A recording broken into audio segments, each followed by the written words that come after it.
Morning, Jeff. Good morning, Laura. How are you?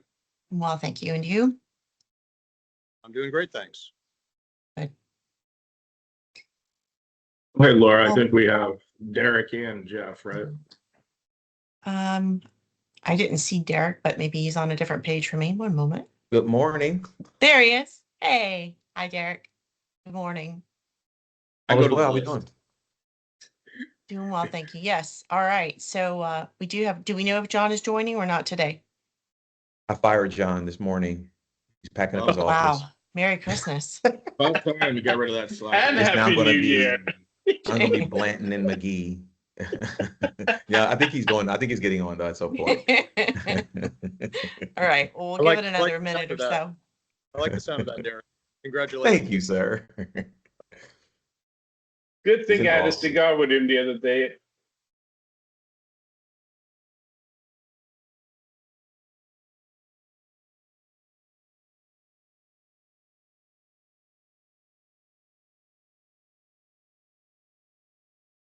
Well, I think we can get started. I'll Yeah. text him real quick. He's right next door to me, so I'll text him and make sure he Okay, gets on. terrific. Sure thing. Thanks, Derek. Absolutely. All right, well, good morning, everybody. Welcome to the last of our committee weeks calls here before the end of the calendar year. We will pick up with the regular session update calls once the new year has begun. Those will be two separate calls. One will be an environmental call with Jeff Littlejohn. The other will be with John and Derek going over our general and transportation bills. Those will be on our calendar, and you can pick up the link for those by visiting our websites. If you do want to register for those, just as you had done for these calls, it isn't required, but that will allow for you to get the update for those calls, a reminder to participate in those calls the day before. So with that, I thank you all for your participation, and I'll turn it over first to Peter Moore, Chair of CLGR, to introduce our lobbying team, and we'll talk about this week's developments. Thank you. That it was our last call of the year, but you did ably did that way better than I would have, so I really appreciate that. I might have to be the next one getting fired here, I think. Our lobbying team is from the firm of Johnson and Blanton. We have Derek McGee right now, and I think John will be joining us shortly. And then from AR, we have Jeff Littlejohn. So I don't know if we wanted to wait for John to kind of get in the mix and start with Jeff. Oh, John. All right, never mind then. Sorry, buddy. Didn't mean to cut you off there. Derek fired you a minute ago, so I wasn't sure. So all right. It wasn't the first time for sure. It wasn't the first time. So. I hear that, my friend. I hear that. So yeah, if we could obviously some of our bill numbers have started to drop. There's been some movement to House Bill 607. Property taxes had a few things. There's definitely a couple things to talk about today. So I'll defer to you, sir. Yeah. Okay. Thank you. Can you all hear me all right? Yeah. Yes, sir. Okay, good. So yeah, we had a busy week this week. We do have bill numbers popping up. I don't have them right here in front of me, but I'll have them before the end of the call. We did our bill that we're helping the Board of Professional Engineers, Chapter 471 changes dropped from Senator Mayfield, and we expect Representative Mello to follow suit. Interestingly, Senator Mayfield, I may have reported this last week. If I did, if I'm repeating, I apologize, but it's worth repeating.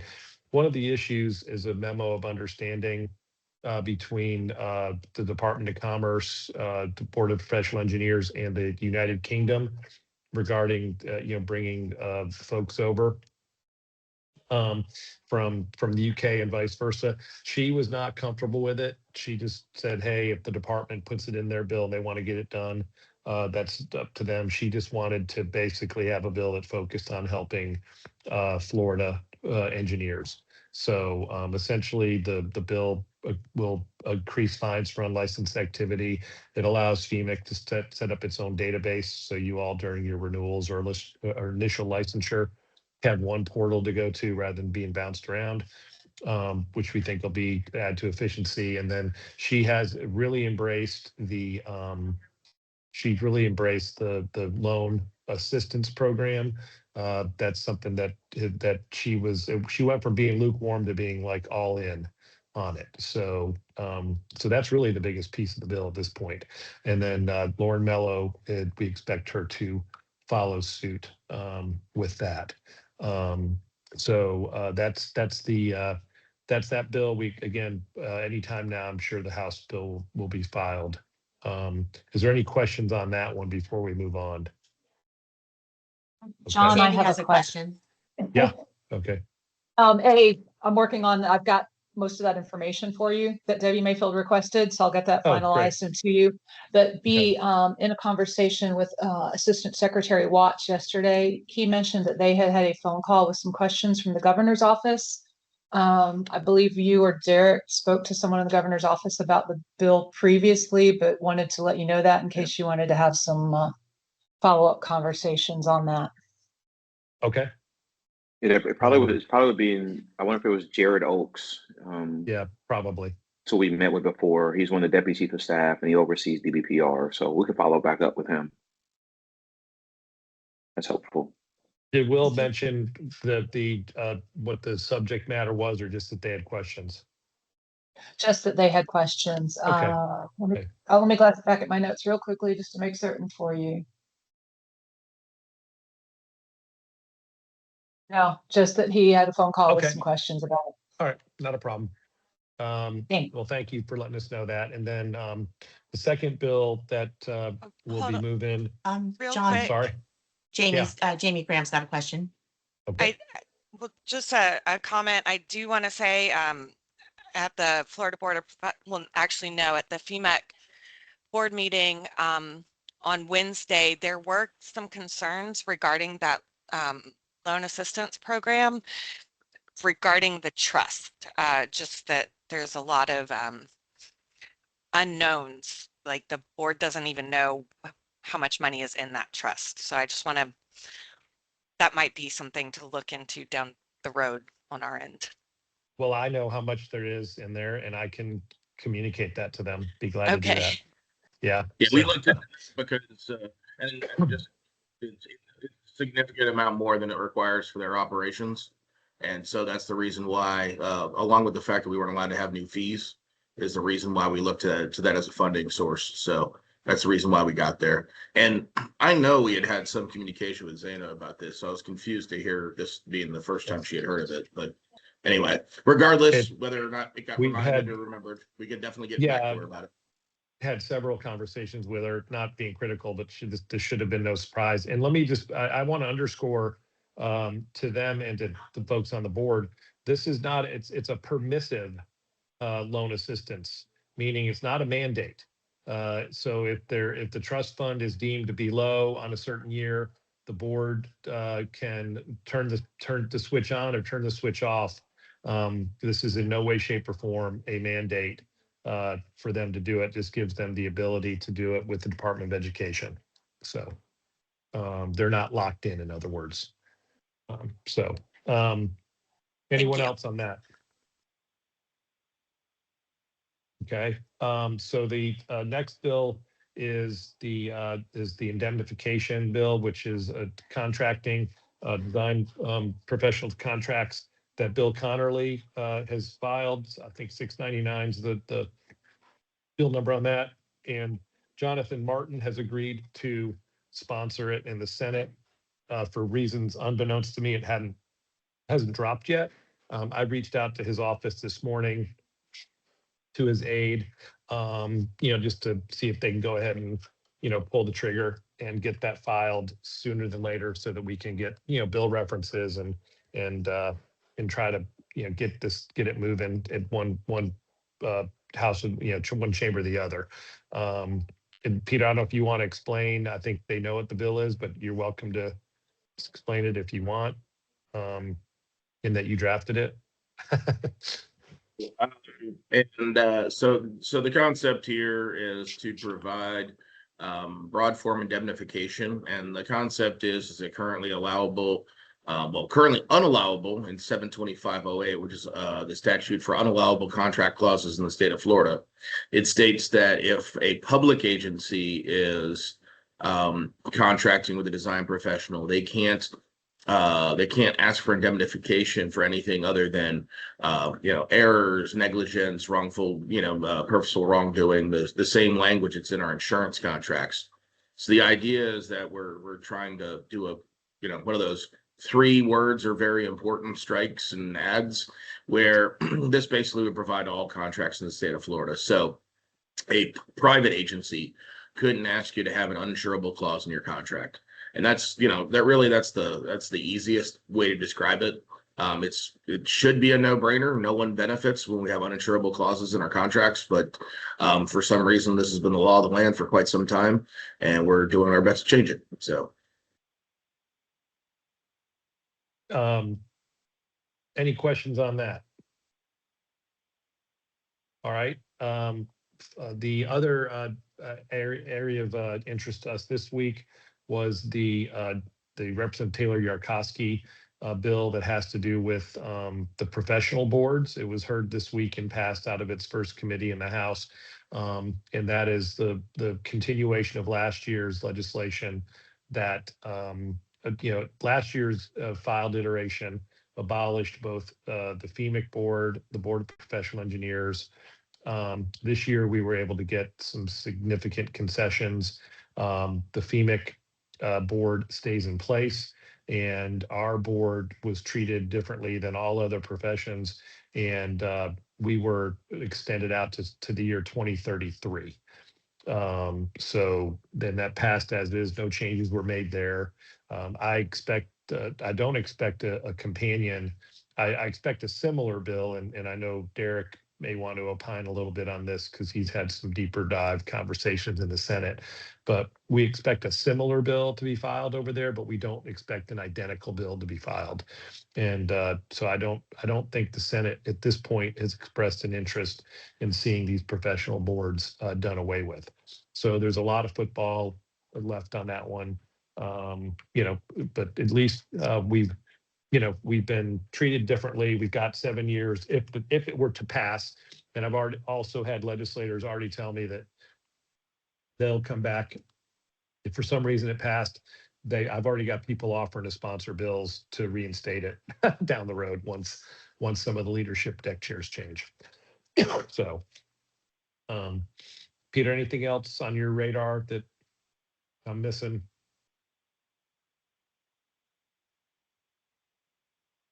I just figured people would want to chat about what happened with property tax yesterday.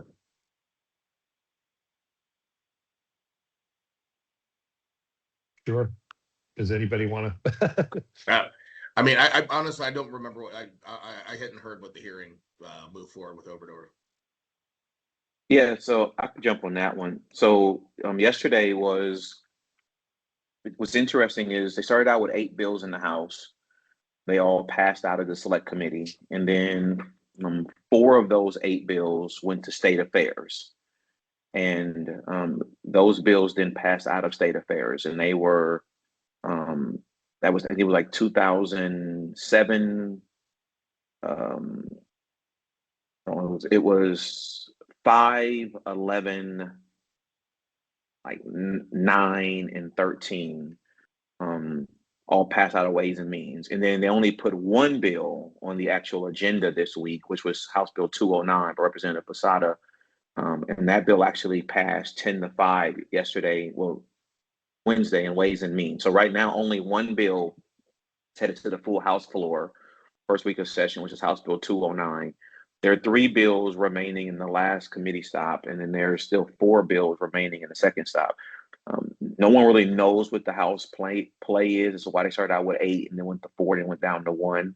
All the bills are alive because they've all passed at least one committee of reference. They're all positioned to either pass individually, be amended into one larger bill, or be stalled altogether. The governor is expected to roll out some kind of proposal within the next 30 days or so, is what everybody's expecting.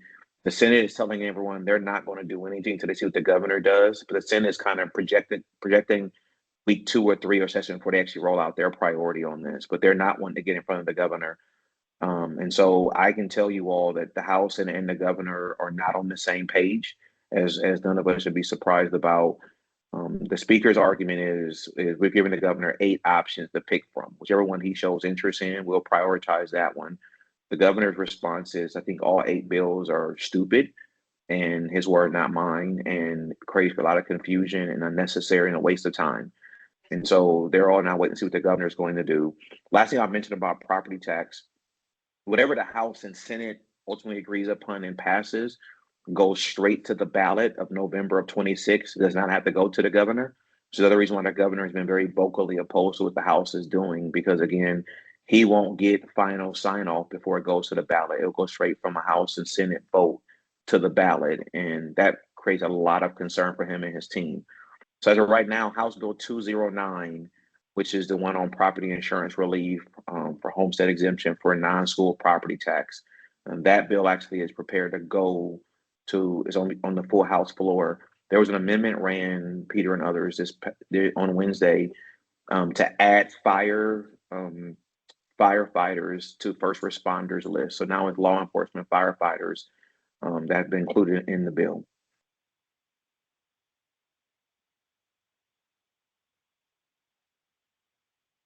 I will mention before turning it over to Jeff, Peter, we are monitoring, we talked about it last week, but Representative Alvarez and Senator True now have an agent of the state bill that that has been filed, that we're, it hadn't moved yet. So, and we talked about it last time that, and I think Corey Ann brought it to our attention. So I appreciate that. And we're, obviously we need to either be added or not moved, because obviously it has the effect of potentially increasing our liability if they were to get protections that we don't have in the equation. So anyhow. I know I had our hand up before, but did you have anything, Laura? No, thank you. Okay, great, Jeff. All right, good morning, everybody. Since last week, not a lot new has happened. So the bills we talked about last week that we all have an interest in and maybe some concern with: landscape irrigation, which is 611-508, stormwater standards with the concrete pipe standards, that's 558 and 239. And then the regulatory preemption bills, which are 718 and 479. There's been no movement on any of those since last week, so we're still watching those.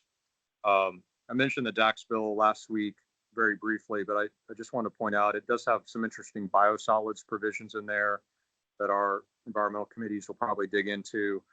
That's 290. I have not seen a House companion filed yet. The only new bill of interest to our stormwater folks will be 848, which is filed by True Now this week. But it's a pretty narrow bill. It affects water quality enhancement areas and regional stormwater management systems and stormwater credit trading. So people that care about those things will be very interested in it. But the larger effect on the broader stormwater regulations, it is not in there at all. That doesn't do anything else to the stormwater regs. So unless it's becomes a vehicle for something else, it's still very narrow, and there's no House companion. And I did talk to Rep. Connerly, who would carry a House companion probably. He's not heard anything, not seen anything, and also thinks the bill's stupid. So, which I do too, just for what it's worth. That's my report, unless anybody has any questions. Thank you, Jeff. We'll go ahead and open this up to the floor. As always, if there's any bills of interest that you have that you'd like for us to discuss, please email them. I mean, obviously this is the open forum time, but if you'd like them addressed when either John, Derek, or Jeff are talking, if you send them to Laura and myself ahead of time, they can get working on them and make sure they address them in their discussion. Ryan. Yeah, thanks. Jeff, you just mentioned that something about biosolids. Sorry, did you have more info on that, or is that something that's just too new to worry about? If you're interested in biosolids, it's worth a read. It appears to prohibit biosolids applications on agricultural lands, and And that's just skimming the surface of it. I need to do a deep dive on it myself. Okay. I find I further was just than wondering that. if it was 'Cause like on the design side or a stricter standard or something, but okay, Oh, perfect. Thank you. Yeah, if you could look into that, that's going to be a big deal for spray field applications, particularly like orange grows and stuff like that. So yeah, we might want to, discuss that. it will definitely Historically, warrant- and sorry to I interrupt was you. going to say, this is Melissa. Historically, the biosolid application on agricultural lands has been a big issue in the EAA. And so sometimes the farmers in the EAA are the ones that are pushing this. Just a little history. Thank you. Thank you. Thanks for the clarification. Rep Connerly is very interested in biosolids. Told me he intends to work on this issue. I don't know whether that's going to be in a bill or just in discussions with the agency involved. But he's had conversations with the commissioner's office and is following this issue closely. So folks that care about biosolids, we should probably convene a call with Rep Connerly and dig into it a little bit more. Thank you. Any questions? We still have 8 more minutes. Lots of brain power on here. Any updates from our lobbyists on the governor's proposed budget? I'll take that one. This is Derek. So the governor actually released his budget this week, as a matter of fact, and so his budget increases by about $2 billion, a little over 117 billion. But it has come out. He sent it to House and Senate. I'll get the link to Laura to get out to you guys. And as just a reminder, he had to release it by the 13th based on the Constitution, which he's done. The House and Senate's only responsibility or requirement is to receive the budget from him, which they've done. They don't owe him anything beyond that. But it does give you insights as to how the governor is prioritizing funding. And so I'll get the link to you guys through Laura. Thanks, Derek. Absolutely.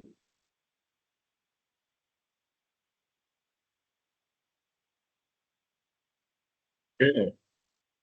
Going once, going twice, gone. Thank you all. We really appreciate you. We'll be setting these calls up for the new year once session's moving on. So until then, I guess it's Happy Hanukkah first, Merry Christmas, Happy Kwanzaa, Happy New Year. Laura wanted to say one thing before I guess we close because she's smarter than I am. Just wanted to remind everybody that if you've not yet registered for legislative days, that the deadline to do so is December 24th. The main hotel is full, but there are recommended alternatives that you can learn about. There are no room blocks at those properties, but we do provide you with that information so that you can make those reservations. We hope to see you in January. Thank you. Great. Yep. Sounds great. Until weekend, then, everybody. please. Thanks. Thank you. Please enjoy the holiday season. Thank y'all. Thank you. Thank you. Thanks. Thank you.